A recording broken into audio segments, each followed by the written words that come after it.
Tech Sideline is presented by First Bank and Trust Company, the bank that puts you first. They can meet your banking and financing needs for personal, agricultural, business, commercial, mortgages, and so much more. Visit firstbank.com to learn more. Hello, Tech fans, and welcome into episode 499 of the Tech Sideline podcast. We've got a very special guest today in person with us, Virginia Tech Athletic Director Brian White. He's been on the scene for about 2 months now. We're going to talk about the ins and outs of the Virginia Tech Athletic Department, that Nike contract, what's coming up over the next couple months, projects they're working on, and much, much more. Stick around. It's coming up next on the TSL podcast, which starts right now.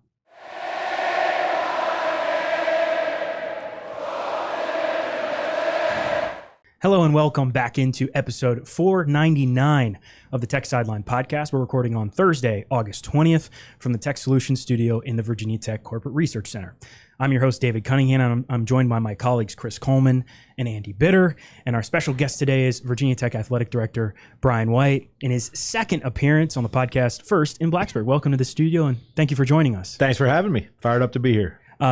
Saturday will mark 2 months since you were officially announced as Virginia Tech Athletic Director. What's it been like? I'm sure it's been a whirlwind. It's been incredible. I actually didn't know about the Saturday anniversary date. Thanks for your education there. It has been an absolute blur, whirlwind, drinking out of a fire hose, every cliche you could imagine, but it's been a lot of fun in the process. In some ways, it feels like it's been a lot longer than 2 months. As weird as that sounds, it's gone by really, really fast, but it feels like I've a lifetime ago that I was at Florida Atlantic, I guess two and a half months ago. It's crazy that it's only been two months, but learned a lot. Some really great people in the community, really great people in the athletic department, great coaches in place, and I'm just trying to learn everything I can about the place and getting settled here.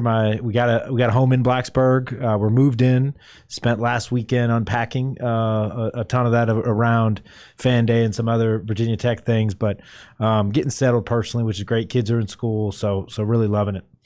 Everybody likes to talk about big projects whenever there's a new athletic director that gets hired. But James Franklin mentioned in Media Day that when he first got here, there was a lot of low-hanging fruit that was easy to take care of from the very beginning that needed to be done.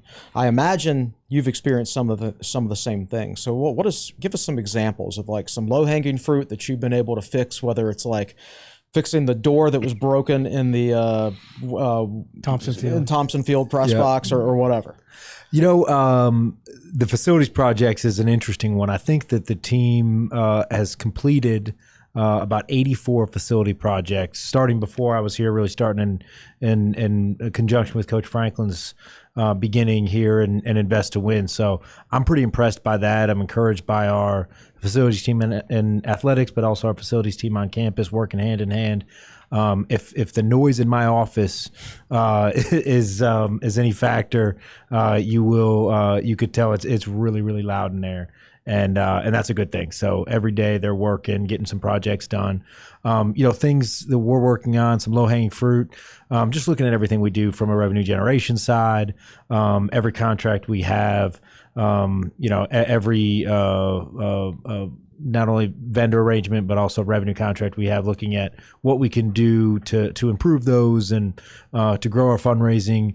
Definitely seeing, I will say low-hanging fruit, in some ways it implies that things haven't been run in the best way possible. And I wouldn't say that's the case. I think that I'm inheriting a very good athletic department and one that, obviously has had a lot of success over the years, but coming into a new place with a fresh set of eyes, you're always seeing opportunities of things we can do better here and there.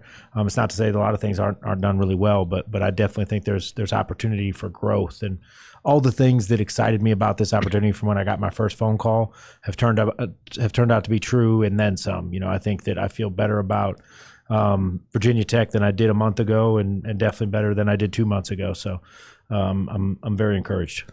You talk about revenue generation. That's sort of the name of the game right now. And I don't know if this qualifies as low-hanging fruit, because I think there's a connotation that would be easy to do this. But, field sponsorships, jersey patches, these are the things that people are, stones people are turning over for revenue generation. What goes into that, into those discussions, those considerations? And can fans expect a title sponsor on the field or a jersey patch or something like that this year? I think we're looking at, well, I know we're looking at every opportunity to generate revenue that's available. And that's one that's, call it low hanging fruit, but at every school in the country, because those are new opportunities that weren't opportunities, several years ago. So the jersey patch idea is one that everyone in my role around the country is looking at. Not only a jersey patch partner that makes sense for your brand, but also the one that matches the ambitions we have for this place. We're not just going to partner with anybody at any level. We want to get really, really financial beneficial partnerships. So looking at anything, from corporate namings to field logos to jersey patches, all those partnerships are conversations we're having every day with the idea of we need to find a really good long-term partner that's the right partner at the right financial commitment level. Are those quick discussions? It doesn't feel like it's something you want to rush into with a partnership like that. So do you sense that might take some time still to hammer something out? Absolutely. Yeah. I mean, it's not something you rush into, and it's, and it's not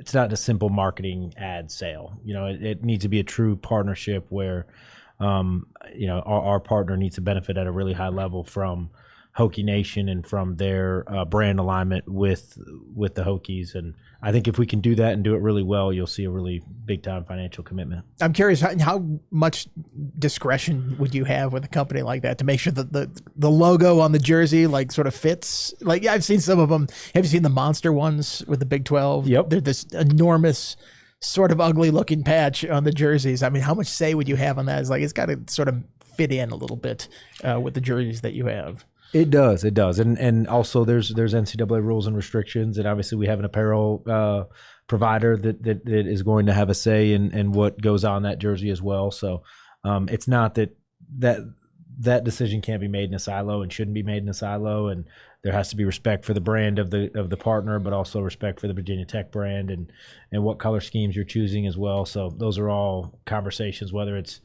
2 inches or larger than the conference logo, same size as the conference logo, same size as the apparel logo. So I mean, there's a whole bunch of factors to consider. You brought it up right there. Perfect transition to the apparel. Virginia Tech has an RFP out for possibly looking at a different apparel company. It's been a long time Nike partnership that they've had here. What goes into that? What considerations do you have to make with an apparel company? I think at FAU, were you with Adidas? Is that right? Yes. Okay. What considerations? What can people expect over the next couple months with where that's going?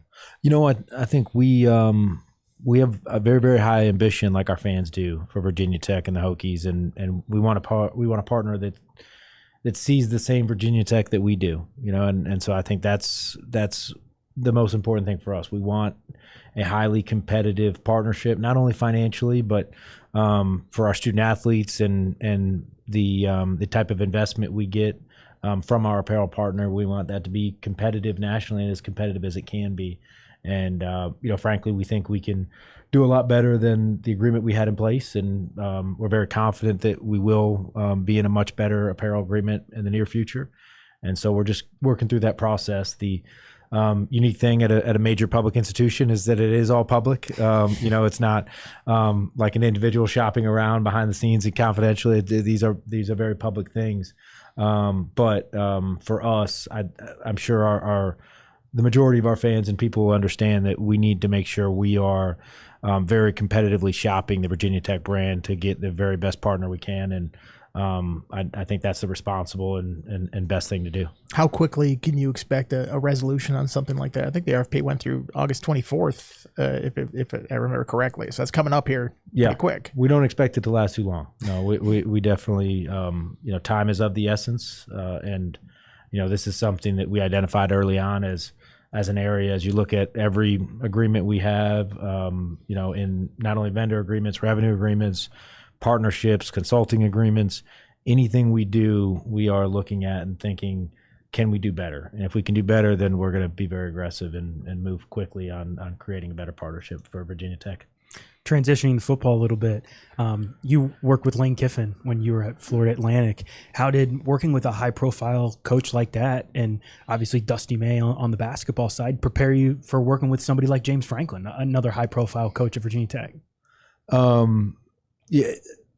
Coach Franklin is really been incredible to work with from the recruiting process, as many of you know, and I've said this before, so I hate to repeat the same things, but he was as much of a part of this search process as I've ever heard of a coach being a part of a search process.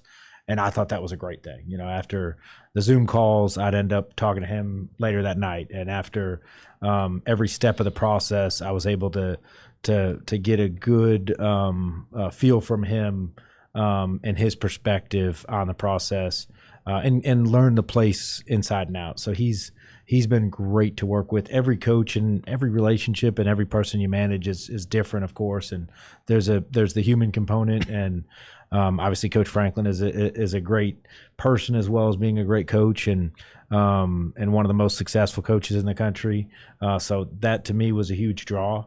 But coming up in the business and working with really successful coaches in the past, that's a positive too in terms of in any career or any industry. The more experience you have in it, the better equipped you are moving forward. But they're all different, and Coach Franklin's been really, really a great partner. Can you match his speed? He seems to be going all the time. I better, absolutely. Yeah. No, I've enjoyed that. I think you want somebody that is, all the things like you look from afar, you're like, man, Coach Franklin's won a lot of games. Obviously that dude's going to win at Virginia Tech. I think that's what everybody thought nationally. But now that you're here, you're like, why does he win? What makes him good? And I think motor is a big part of it, like you mentioned, but he's also really smart. He's very good he's a very good people person too. I mean, just the way he connects with the staff, his staff, the administrative staff, university staff, our donors. He calls them on their birthdays. I think it's pretty cool that the effort he takes to connect with people. So I mean, he's all around talented guy that I'm enjoying working with. Obviously, the size of the football programs are different between FAU and Virginia Tech. But what did you learn from running a football program there that can be applied at a bigger program like Virginia Tech?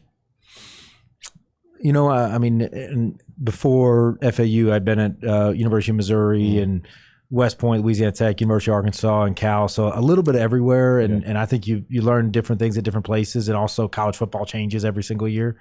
But I think coming in, having been a sitting AD for 8+ years over an FBS football program, I think that was a huge benefit for me. And then also having been a deputy AD in the Power Four, I think that combo of experiences, many days I'll lean back to, that experience I had at Mizzou may be more relevant to what I'm dealing with now than maybe an experience at FAU. And other days it's just the opposite. Is the experience being an athletic director helps me with whatever situation I'm dealing with more so than the experience of being a deputy AD, regardless of the level. So I'd say just depends on the situation as to what experiences you tap into. But I definitely think that's beneficial.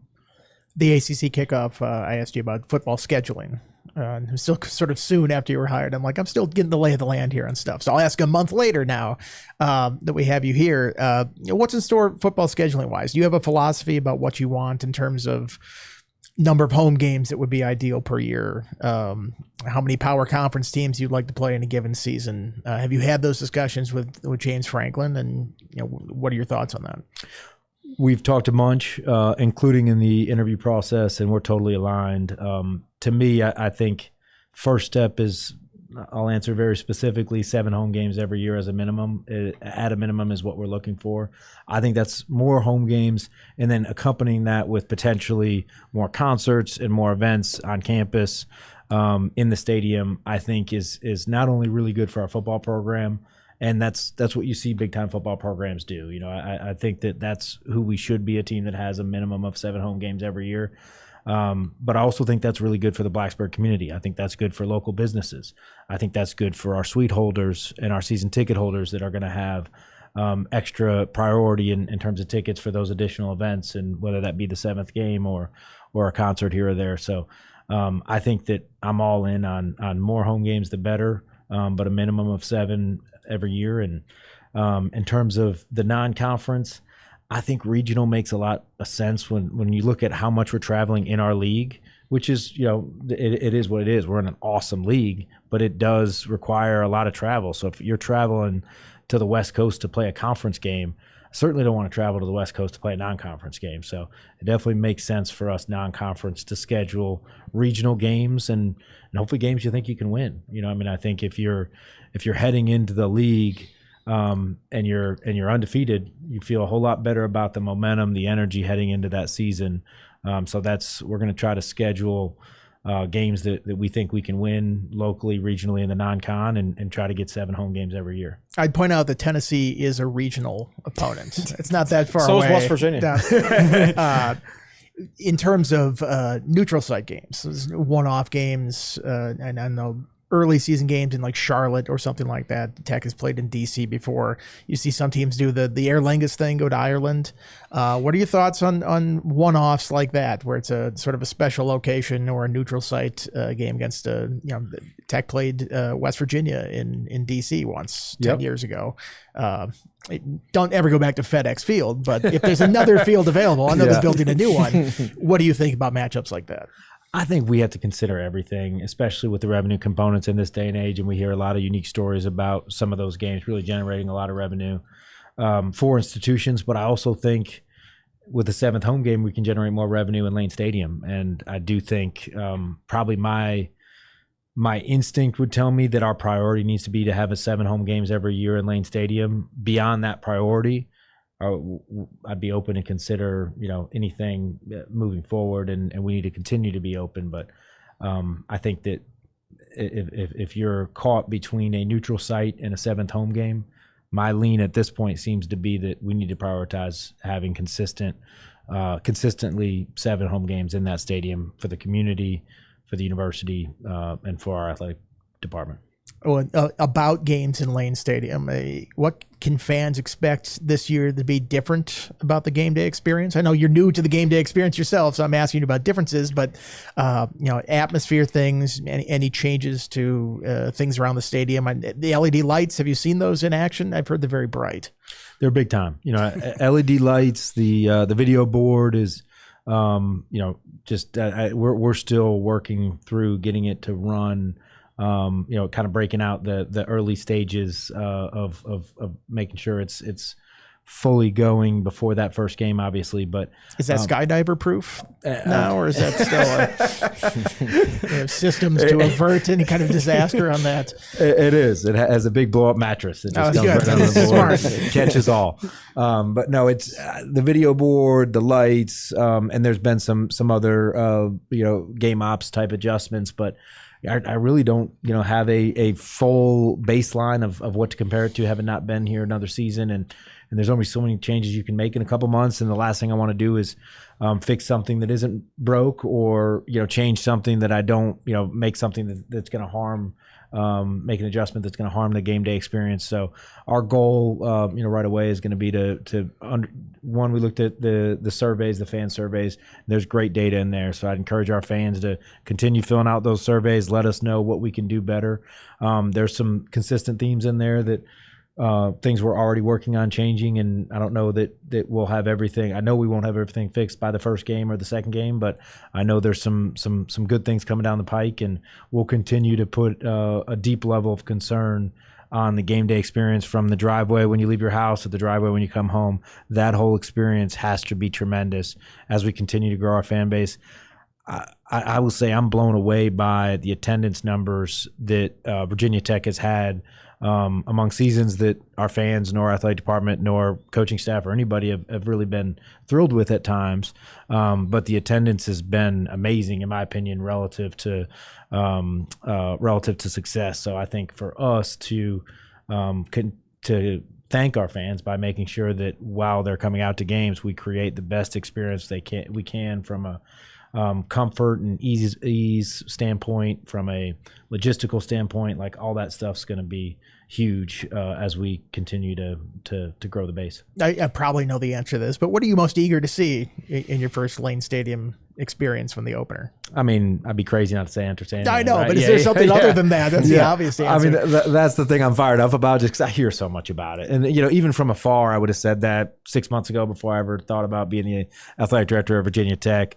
Everyone in the country thinks about that. But since I've been here, just the amount of people that have told me, I've heard I need to stand close to it. I've heard other people say you need to stand on the other side so you can see it from afar. So I need y'all's perspective as well on where exactly I should stand for the first one. I don't know. We're always up in the press box. Or I'm David not. and I'll yeah. go to the games as a fan, and I've seen it from the south end zone. I've seen it from both stands. Yeah. I don't think I've ever seen it from the north end zone though before, where it's like above your head. Right? Really? So maybe go Yeah. stand with the students. Yeah. That I could be know fun. they're probably going to be having a good time. It could be an interesting I bet, experience, right? Yeah. This episode of the Tech Sideline podcast is brought to you by RichWeb, your local provider of top-tier IT managed services. For 30 years, RichWeb has offered a comprehensive suite of cutting-edge solutions tailored to empower businesses of all sizes in today's digital age. From top-tier network engineering services, ensuring seamless connectivity and security, to our exceptional managed endpoint and cloud services, providing proactive maintenance and strategic optimization, we're dedicated to delivering excellence at every turn. RichWeb, driving enterprise IT. Visit richweb.com to learn more. RichWeb has proudly hosted TechSideline.com for over 2 decades. Basketball's been a big part of your life, with your dad being an athletic director at major basketball programs, with your brother being a college basketball coach. So obviously that's going to be a priority for you here at Tech.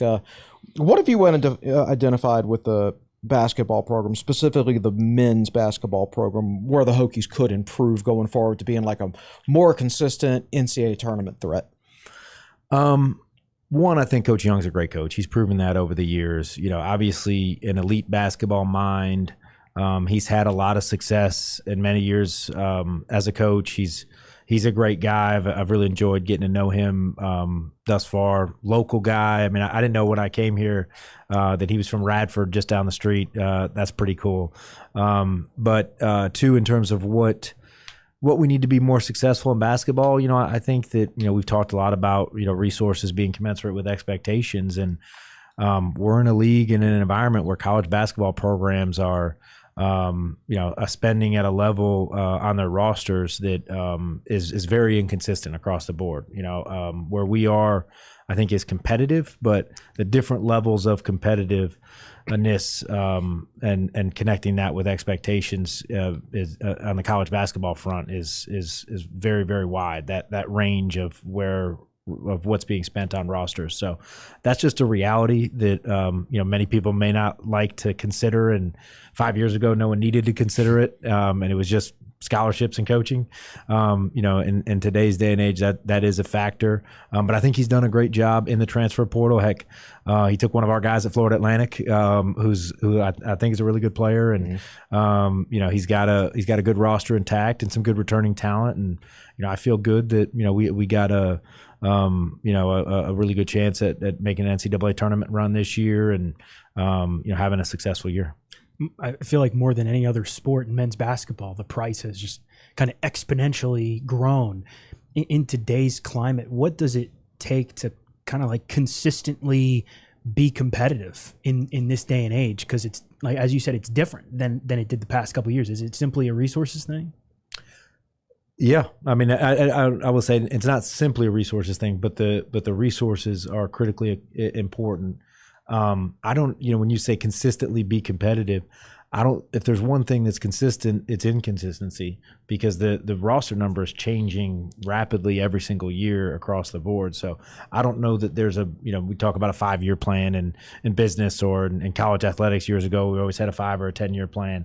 I don't know that you can have a 2-year plan at where we are. And so I know I could tell you what I think it looks like this year, but I think that's changed in terms of the factors. Of course, resources, but they're more important now than ever. It used to be resources that meant whether or not you chartered or didn't charter, or that meant whether, you know, how many.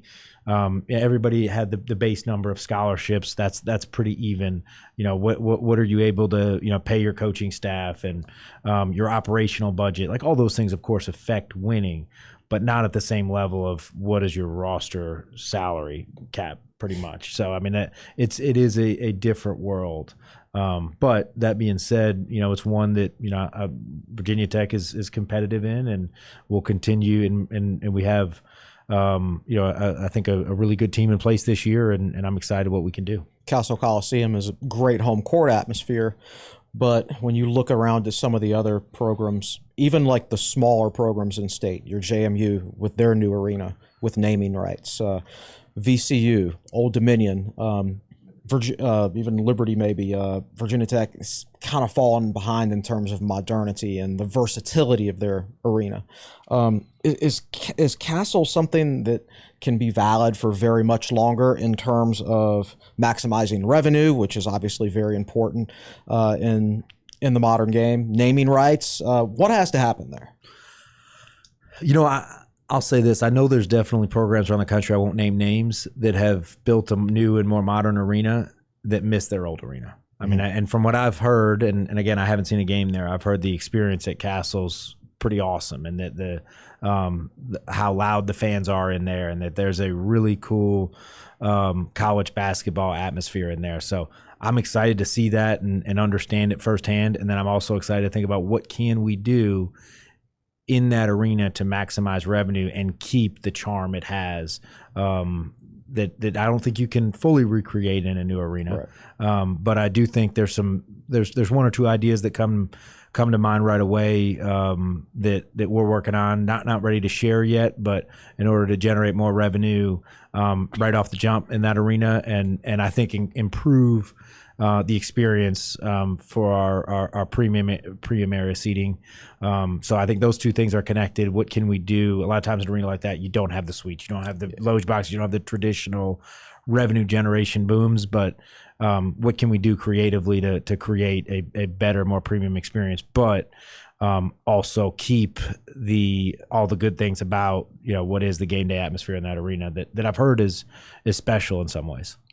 A few weeks ago, the Roanoke Times reported a few different Virginia Tech coaches had signed contract extensions. Men's basketball's Mike Young, women's basketball's Megan Duffy, softball's Pete Demore, wrestling's Tony Roby, swim and dives Sergio Lopez Miro. I know some of that was in the works before you arrived, but how important is it to keep those quality coaches around in the long term?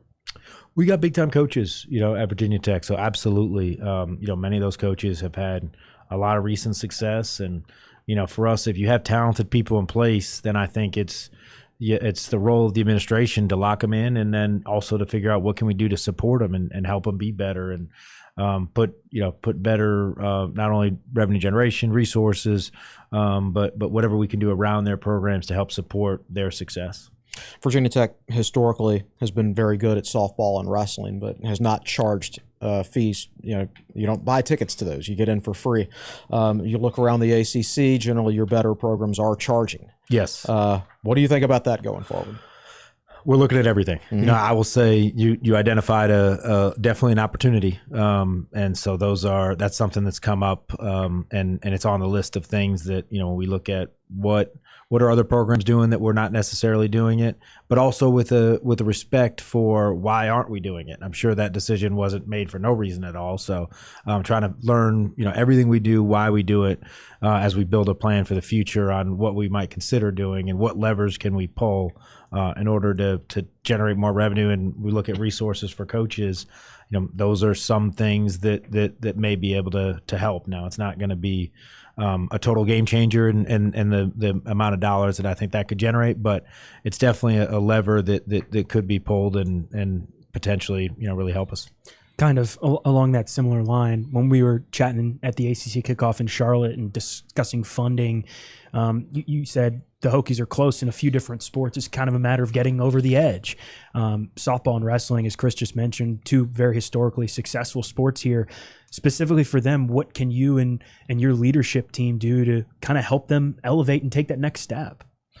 I don't think it's any different than what we can do for, any other program. I met with, every single head coach individually with those included, obviously, but with an idea of learning from the coach what they are looking for, what we can do administratively to help them be better. I don't think that there was a single meeting where more resources didn't come up and wasn't the theme. But I will say the coaches that I met with, you said, I felt like there's a resilience and a confidence that we have some really good things in place and that they think they can win at a high level.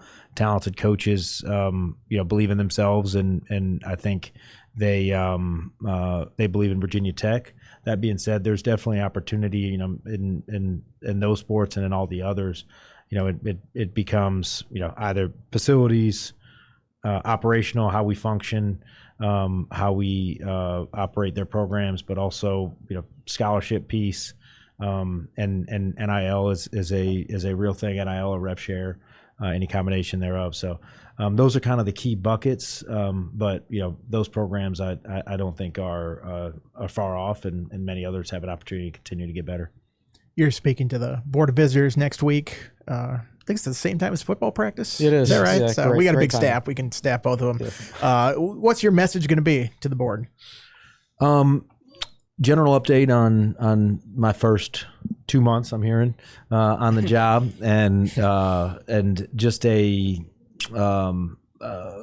through a lot of the things that I'm seeing and what I'm learning about the place, and kind of similar to our conversation today, where I think that we can go as an athletic department, and what I see as our next steps. You know, I think that, you know, that group is one that because they've invested so much with Invest to Win in the athletic department and our programs, has been obviously extremely supportive of athletics and believes in athletics at a high level. I've been really impressed with a lot. I've met most of the board at this point individually, and definitely the athletics committee of the board, and their passion for Virginia Tech, their belief in the athletic programs. That's what's exciting to me. You know, you want to make sure that they're really, really connected with everything we're doing, kind of feel as though they're on the inside. Obviously it's a public meeting. And so it's, you know, not the most intimate setting, but it's definitely one that, I think that it's a good opportunity for us to make sure at every meeting that in terms of the actual Board of Trustees meeting, that they're up to speed on, there'll be an update from a student athlete, from a coach, and from our couple of our different departments, that they're up to speed on the day-to-day actions of things they wouldn't otherwise pick up or learn, maybe, you know, probably wouldn't experience otherwise. And then the retreat day, just it's a way for me to get to know all the board members I don't know, give my own background, and make sure I've given a little background on my vision and where we've come from and where we're going in my first 2 months in. Hokie Ventures is going to be one of those topics, and I think that's probably the thing that's most unknown amongst all this change Virginia Tech has experienced over the last year. Hokie Ventures, which was originally going to be an LLC, but now it's not. Can you really explain in layman's terms exactly how that's organized, how it ties in with the athletic department, or how it doesn't tie in, who's going to be running it, and how it can be leveraged? You know, there'll be some more announcements about that soon here, in terms of the board and some other components that are coming together for Hokie Ventures. I would say, in some ways, it is a tool for us to use in an ever-changing time in college athletics. You know, so exactly how we will use it is yet to be seen. You know, we're still putting together our plan on how we will partner with Hokie Ventures. And, you know, for us, we look at it as, you know, the athletics enterprise, and you have the Hokie Club, which is a key component for our success, and really excited to have Brad Bell on board to lead the Hokie Club. You have the traditional components of the athletic department, and you have Hokie Ventures. I think all three working together under the athletics enterprise in a way that complements our revenue streams together to help create the best resources we can. And I know that's not a clear answer still. I didn't really expect one, to be fair. Yeah. I'm not trying to not give you a clear answer, but it's almost like if you buy a toolbox, what exactly are you going to use it for, right? Could you use it for a whole bunch of things? Well, stuff like that is so new in college sports that nobody really knows how to. That you're trying to like walking on eggshells a little bit to a certain extent, right? Absolutely. And you know, I'd say that at other schools that have a similar ventures group, I have a lot of good relationships with those athletic directors, and we're in constant communication about, you know, everything that we are doing, considering, planning, might do, and everything that they have done or might pivot to, things you'd do differently if you had it all to start over again. So we're going to have some really good resources on in terms of knowledge and information on how best to use it. But it's absolutely, to me, was a draw, the fact that that Virginia Tech, before I was even a part of it, started the process of figuring out, okay, we should have a separate ventures arm. There is components of functioning like a business that you're able to do in pro sports that colleges just aren't built for. I'll give an example, maybe in the weeds a little bit, but like leveraging your purchasing power for corporate sponsorships. You can't do that in a university athletic department as part of a state university. But every pro sports program, multimedia rights sales group in the country does that. And because, of course, they have their own business. So if they're spending millions of dollars on X company's marketing budget, is going to be expected to provide a major corporate sponsorship to that major NBA, NFL team, take your pro sports team. So I think that's just one minor example, but there's a ton of examples of business type synergies that you can benefit from in a corporate ventures type world that from the beginning of time, college administrators and college programs have had ideas that, that would be great if we could do, but you can't do it within the structure of a state university. So I think that allows you to be able to operate in a much more fluid, business centered mindset. You would be the person to ask about this, so I'm going to ask you about it. If a fan came up to you and said, I want to donate to Virginia Tech, what is the best way to do that? Is it through the Hokie Club? Is it through NIL, through the Hokie Way? Is it through Triumph? It seems like there are a bunch of different avenues that you can do that. Is there a preferred way that Virginia Tech would love to get donations, or a direction you would point them in? I would say donation should go to the Hokie Club. Absolutely. And part of it, though, is, we're as we build out our fundraising team, we want to have an even more robust staff. We want to have a staff that's out more throughout the state and throughout the country. We think there's a lot of opportunity. There's a lot of really, really successful Virginia Tech grads out there. That's what research early on is telling me, more so than I could have expected coming in here. Just a lot of people gone to Virginia Tech, and really intelligent people, engineering grads, and have done really, really well in business and have great, capable means. But I think we can do a better job of going to see those people that aren't conveniently in Blacksburg or maybe don't consistently come back for games. So I think that, getting the Hokie Club staff out, building that major gifts team and launching our new fundraising operation is going to be really beneficial to that. But part of that is getting an understanding for donor intent. When you say, where should the money go? I think that we're going to raise the most amount of money if donors are able to give in a way that matches their intent. And it might be for some donors that they want us to just to win. And if you want us just to win, then I think that giving in a way that benefits our rev share and NIL programs is something that probably most affects winning. But there are other donors that want to give to facilities, they want to give to brick and mortar, and they want to be able to see their donation and see their name on something, and that's incredible too. There are other donors that want to give to something, a very specific sport program, and they want to give to a certain part of the athletic department. So I think for us, if we are able to build great relationships with our donors, understand donor intent, and then follow through with great stewardship programs as well, that's going to be a rising tide raises all ships type of there'll be that effect. I want to end with a little rapid fire questions here. Some more fun questions while we got a couple minutes left. What you have walk-up music. What song are you picking? Ooh. That's a tough one. Walk-up song.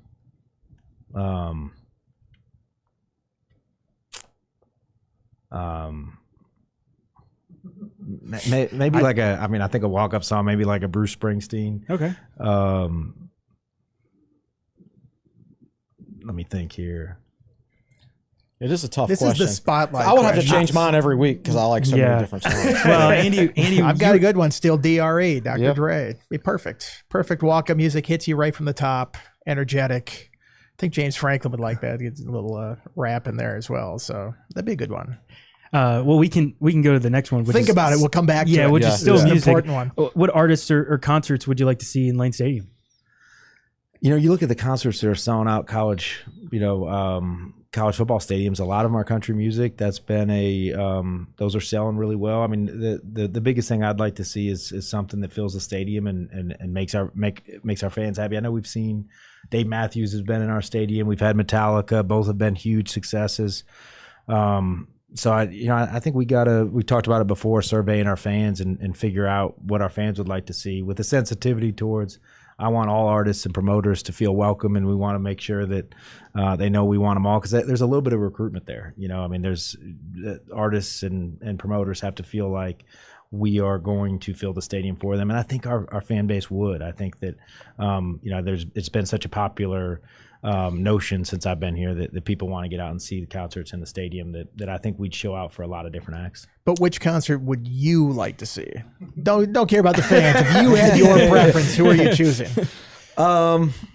Great question. You know, I grew up like 90s music. Like I grew up Counting Crows, Dave Matthews, Better Than Ezra, Cowboy Mouth, a lot of different type of bands. Lately, kind of gotten into like Tyler Childers. I like to see a little bit of Zach Bryan, Lumineers, Save It Brothers. That's probably on my playlist. I got a little bit of everything. For your 90s bands wouldn't draw a huge crowd these days, but Exactly, yeah. English Field Amphitheater, you could get one in there, and I think they would go for it. So there's an idea. Now we're talking. I'm all in. All right. Yeah. So what are some hobbies and activities that you enjoy? If I'm not working, I'm spending time with my kids. We like to be outside. That's, if I can get my kids outside and make sure they're not on the iPad, that they're just like, I feel like this generation just finds technology, electronics somehow, some way. So if that's my goal, if I'm not working, I'm usually, even when I'm not traditionally in the office or at a game or at a practice, it's hard for me to be off my phone. It's just we're on our phone kind of 24/7. So as much time as I can put my phone down, be present with my kids, get them outside, play, that sort of thing is kind of, that's kind of all I got. I like boating a little bit, like being on the water, but that's with family as well. So probably somewhere in there. You moved around quite a bit growing up. Did you have a favorite sports team when you were little? Wherever my dad was, Okay. honestly, like when I was a kid, and my dad was at Tulane, I could still tell you Perry Clark's posse, Greg Gary, Pointer Williams, the Veldreau Simmons, Gerald Honeycutt. Like I could rip off those whole rosters. When he was at Arizona State, we had the undefeated team that went to the Rose Bowl with Pat Tillman and Jake Plummer. I was a diehard junkie. Like I had Tulane basketball cards. I had the cards and memorabilia of the Arizona State football. So I was a diehard junkie of wherever my dad was, and we were always around games and events and practices. And then my junior year in high school, he took the Notre Dame job, so we ended up in South Bend, and then I ended up going to school at Notre Dame. So I was a diehard Notre Dame fan until I graduated, and since then, just haven't really gone back. And when you work in this business, you're not really a fan of anywhere than where you are. So I've since then kind of just always been wherever I represented. Any pro sports teams? Did you latch on to anybody? Not really. Okay. I was always such a big college sports fan that I've never been. Michael Jordan, everyone, I feel like I say my generation, our generation, we'll pretend like we're the same generation. I'll feel better about it. You can just look at Chris and I when you say that. Ignore him. Yeah, it was like, I was diehard Michael Jordan as a kid. Who didn't like Michael Jordan and the Bulls? But that was definitely front runner. Outside of that, I didn't, lived in New Orleans, wasn't really a Saints fan, wasn't really a Cardinals fan. I liked the Suns a little bit, back in the day. I always liked Steve Nash and like certain players more than teams probably. And a lot of times I like the players because I followed them in college. And then being just always a big college sports fan, I liked following them wherever they went in the pros. What's the greatest sports moment you've seen live? Whew. A a lot of them were failures for me or disappointments for me. Like my senior year. It's hard to bring up bad memories. No, yeah, it's fair. My senior year in college was the Bush Push. We were talking about I that before. I read that earlier, and I was like, I wonder if you were there. I was on the roof of the press box. Funny enough, I don't know why. I think it was somehow my friends and I ended up sneaking up the back of the press box, and you could actually be on the roof. And we're all hugging each other, emotional, and of course, it's add some more time on the clock, and that was heartbreak. I mentioned the Rose Bowl as a kid when my dad was at Arizona State. Most people don't realize Arizona State would have won a national championship that year. They took the lead on Ohio State towards the end, and then Joe Germain went down the field and, like, if I remember correctly, 45 seconds to a minute and scored a touchdown. Courtney Jackson was the Arizona State corner that they scored on, I believe. But that was a heartbreaker. Our Final Four run at Florida Atlantic, that last game was a heartbreaker. But winning it, probably the best positive one for me would be going to the Final Four and in Madison Square Garden and having Madison Square Garden chanting FAU was not something that anybody had in their imagination. So that was pretty special. You're a coach at heart if you've chosen all bad memories as the ones that stick out most in your mind. Yes, Bud Foster, but like memories of the games like, well, we lost this game in the last second. It's like, that's how coaches think. It's just all the bad stuff. Yeah. So I guess last one, 3 famous people, alive or dead, that you'd like to meet. Have dinner with. I think have that's the way the question. Yes, this is that from was the a way Andy questionnaire phrased from that my question. class that I teach. That's always a. You're right. Yeah. At the same time, do they have to all Oh get no, along? they could be any part of history. They're all at the same dinner, so they have to get along somehow. Maybe not. Maybe not. That could make it more fun if they don't get along. Yeah. I would say 3 famous people. If I'm going for humor and entertaining purposes, got to go. I'd probably go Vince Vaughn. I think he's one of the more entertaining people to be around. So Fun at a dinner table. So let's start it with, like, this is going to be a fun dinner. So you got Vince Vaughn creating a little bit of humor for us. Is it Vince Vaughn as himself or Vince Vaughn as Double Down Trent from Swingers, or is one of his characters that he's from? I mean, I feel like that's sort of his real life persona. Yes, anyway, you're so money you don't even know it. Yeah, Mike. exactly. You're like a bear. So I think yes, we're going to do that. We're going to go Swingers Vince Vaughn. And then if we're going to just make this an entertaining dinner, probably Clark W. Griswold. Can we go there in his prime? And probably the dude from The Big Lebowski. Let's go. Fully entertaining dinner. That's very good. That's a good one. The last question I want to Took a lighthearted approach to that one. Yeah. Not too serious. The last question I want to end on is, what is kind of your message to Hokie Nation as the school year begins? Or I think next week. Like, it's coming up. Women's soccer obviously already started the season. What's your message to Hokie Nation? I'd say we're heading into a really exciting time for Virginia Tech athletics. I think that we have me as your new athletic director. I'm very, very grateful and excited to be here. I think that's probably my biggest personal message. But in terms of the athletic program, this is going to be a historic year in the history of Virginia Tech athletics, and we're building on something that I think we'll all be proud to have been a part of. So there's no better time to get involved, continue to be involved. I'm very grateful for Hokie Nation, and the passion of this fan base was a big draw for me. And I will say it's obvious to everyone in the country, and it's been meaningful to me to see how strong and passionate this fan base is, and how supportive you all have been to Virginia Tech, to our athletes, to our coaches in this community. And we want nothing more than to have the type of success to match that support and match that belief that Virginia Tech have in Virginia Tech. So ready for a great year, and it's going to be a lot of fun. Well, that's a great way to cap off the show. Brian, thank you so much for joining us. Such a pleasure and treat to have you in studio, and hope to have you again in here real soon. And that'll do it for this episode of 499 of the TSL podcast. For Andy Bitter, for Chris Coleman, for Nick Brown behind the scenes producing the show, keeping us in order, I'm David Cunningham, Tech Sideline's managing editor. Thanks so much for watching and listening. Hope you have a great rest of your day, and we'll talk to you next week on episode 500 of the TSL podcast. So long.